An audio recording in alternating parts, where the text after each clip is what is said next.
కంటిలో నుంచి, మన కంటి చూపు నుండి కంటిలో నుంచి వస్తుంది. రస శిరస దృష్టి. తర్వాత మనస అంటే మనస్సులో నుంచి, అంటే మనస్సుతో అంటుండే కదా, మనం కొట్టినానికన్నా మనసుతో అంటే ఆ బాధ ఎక్కువ ఉంటుంది మనస.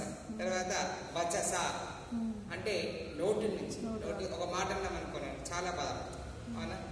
వచసాద.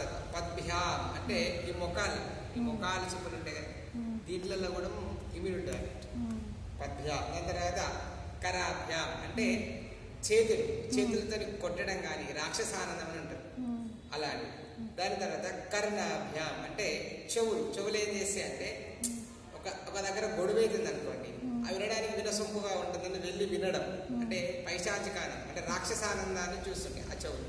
అంటే మరి భగవంతుడి దగ్గరికి మనం వచ్చామనుకోండి అవన్నీ మనకి పనికిరావు కాబట్టి అందుకే ఏ గుడికి వెళ్ళినా ఏ దేవాలయానికి వెళ్ళినా కానీ ధ్వజస్తంభం వద్ద సాష్టాంగ నమస్కారం చేయాలని ఒక బోర్డు పెడతారు, బయటనే చేయాలి, గుడి బయటనే నమస్కారం చేయాలని పెడతారు. మీరు గమనించుంటే ఏ గుడి చేసినా అంటే మనం భగవంతుని దగ్గర వెళ్ళేటప్పుడు మనకున్న అహంకార స్వభావాలన్నీ కూడా ఓ స్వామి నీ పాదాల దగ్గర విడిచిపెడుతున్నానయ్యా స్వామి అని చెప్పి ఆ నమస్కారం యొక్క అర్థం అన్నమాట, సాష్టాంగ నమస్కారం అర్థం.